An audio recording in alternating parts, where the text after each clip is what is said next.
Hi, everybody. I am Dr. Elaine Robinson. In this semester at St. Paul School of Theology, I am teaching adaptive church leadership. And never has there been a time for our students that it has felt as real as it does right now in the midst of the spread of the coronavirus. And so I want to talk to all of us a little bit about how this time is a time when we are really in what we might suggest is uncharted territory. We are currently facing, as Todd Bolsinger would suggest in his book, Canoeing the Mountains, territory, landscape in front of us that we have never before encountered. But I want to suggest to us that in some ways this time can also be viewed as a gift from God for being and doing church. Now, understand, I do not want to minimize the dangers that are posed in this current time. They are very, very real. Nor do I want to minimize the difficulties that every church is facing at this particular moment. But I do want to also help to open our perspective on some ways we might see this rapid process of adaptation as having a giftedness to it for being and doing church. Now, it's important to go back to a couple of the basic understandings of adaptive leadership. And of course, Heifetz, Linsky, and Grashow are primary resources for a lot of this material. But remember that adaptive leadership involves the kinds of changes where there are no easy answers or no experts who can help us make the changes that need to be made. Of course, technical changes are those things that we can find fairly easy solutions and experts to assist us. But when we're facing adaptation, there's no roadmap for us to follow.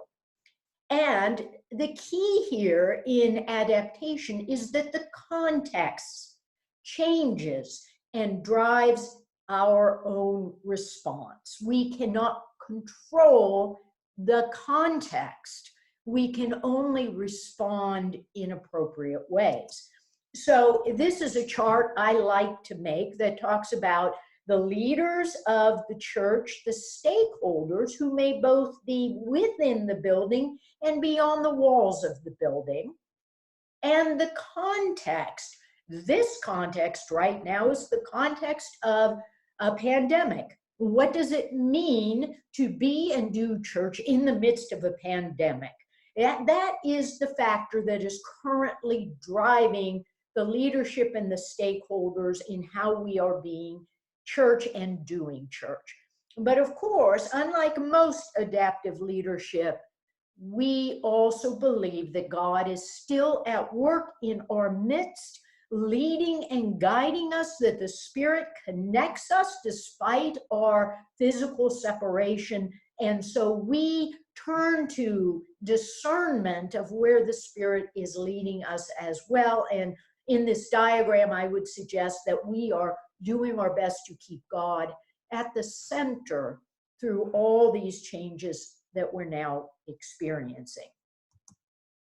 The second basic that I want us to think about in terms of adaptive leadership is that good process leads to good outcomes. And when we look at the process of adaptive leadership, we actually have something of a quadrant here in which we have on one side the church, the system of the church. On the right side, we have the leader or leaders, I would say. At the top is our reflection, analysis, information gathering, and at the bottom is the action, the experiments we undertake. So normally we spend time doing diagnosis, self-analysis of our own situation as leader, our gifts and strengths and so on. And then we move into mobilizing and deploying. Now, one of the most important factors here is this feedback loop off to the side.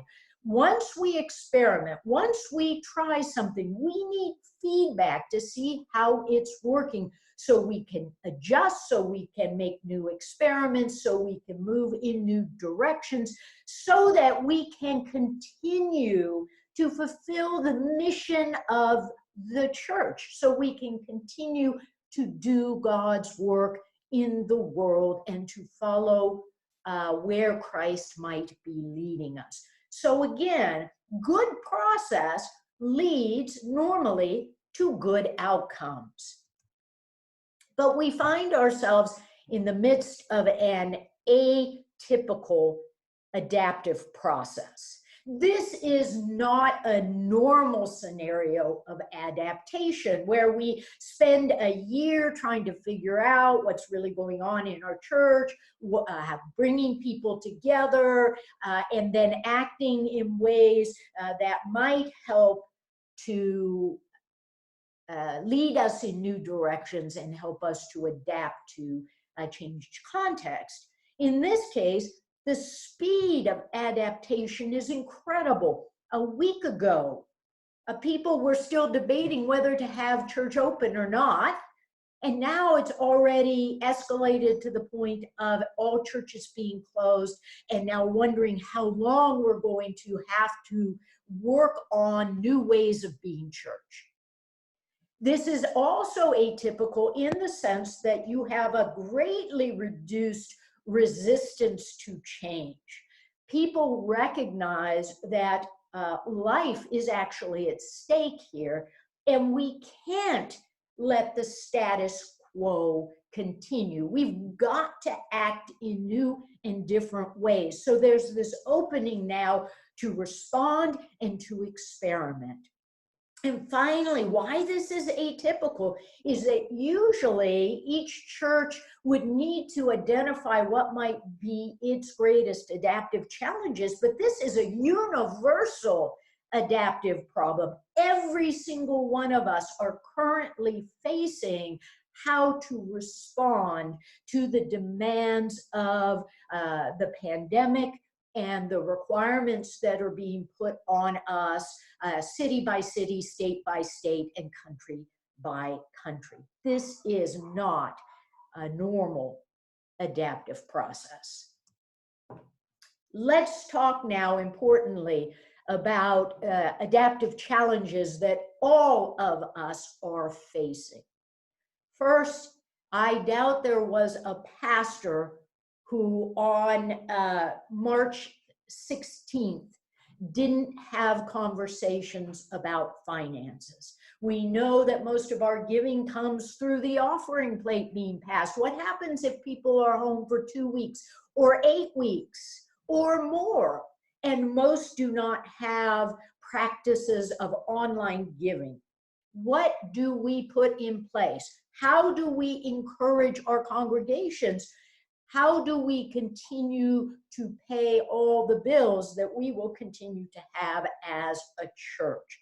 And these are challenges that everyone is going to have to figure out and to determine what will work best in the context of my own congregation. How will we adapt so that our financial commitments can be made moving forward?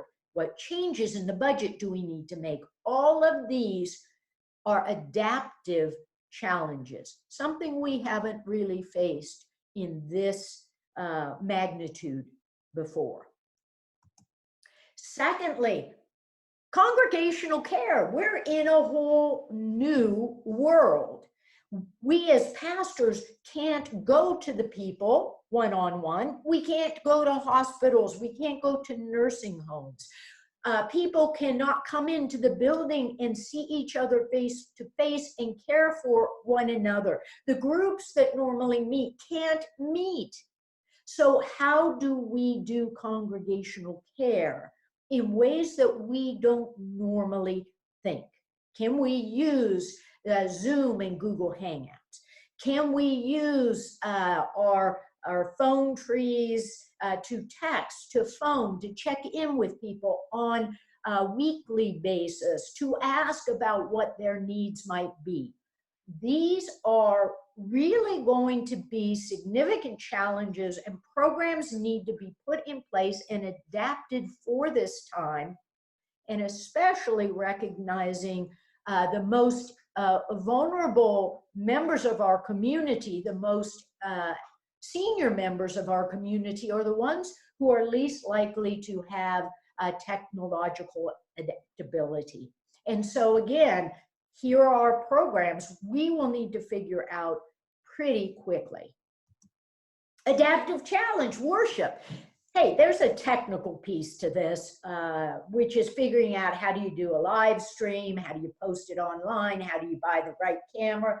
That's all technical. But the adaptive challenge comes in when we don't know what it's like to have everyone on the other side. We still have planned worship for those who were present in the sanctuary, and now nobody's present in the sanctuary.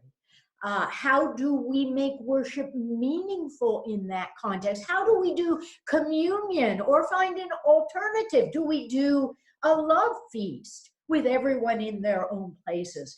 Worship is the heart of the Christian community. We're not going to abandon it, but we sure have some adaptive challenges right now that we're going to have to experiment and improve over the next couple weeks or couple months. Mission. We normally do a great deal of outreach as the church.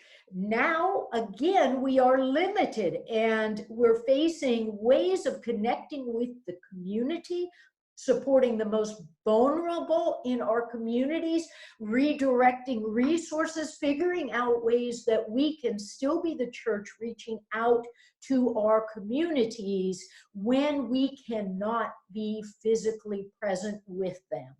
Again, this is an adaptive challenge. There are others, but these are some of the major ones that every church is confronted with right now. If we are only in this mode for 2 weeks, great. But if it extends longer, we need to figure out how to be and do church when our context has changed. Now, again, I suggested at the outset that in some ways, this current time is a gift from God. And again, I don't mean that in a way of either suggesting that God has created this pandemic, because that is not how God works. We understand that. But that in the midst of it, God may be opening up spaces in which the church can thrive and even begin to embody and incarnate Christ in new and effective ways. So first of all, many of us are witnessing a movement away from the kind of divisions that have been so rife in our society and the kinds of attacks and not willing to talk to one another and so on. We're all in this together. And that is a gift for the church to say, you know, we need to be community, we need to cross various divisions, and we need to be about the furthering of life and in every way that we can participate in that. Secondly, it's giving the church a lot of opportunities to explore new pathways and practices, things we maybe should have been thinking about a long time ago, but for one reason or another, it was just not that important. Well, now it is. And I'm willing to make a wager, if I were a wagering person, that some of what we begin during this particular time will constitute regular practices of the church into the future. And finally, And not lastly, I'm sure you can find other gifts, but we are building adaptive capacity. We are showing our churches right now what it means to adapt to a changing context in a changing world and continue to follow Christ in powerful ways. And the goal for each of us as a pastor is then to think about, how do we sustain this adaptive capacity as we get back to the point of being together again in the building. Let's not just settle back into status quo, but in fact, build upon the wonderful new things that we are doing.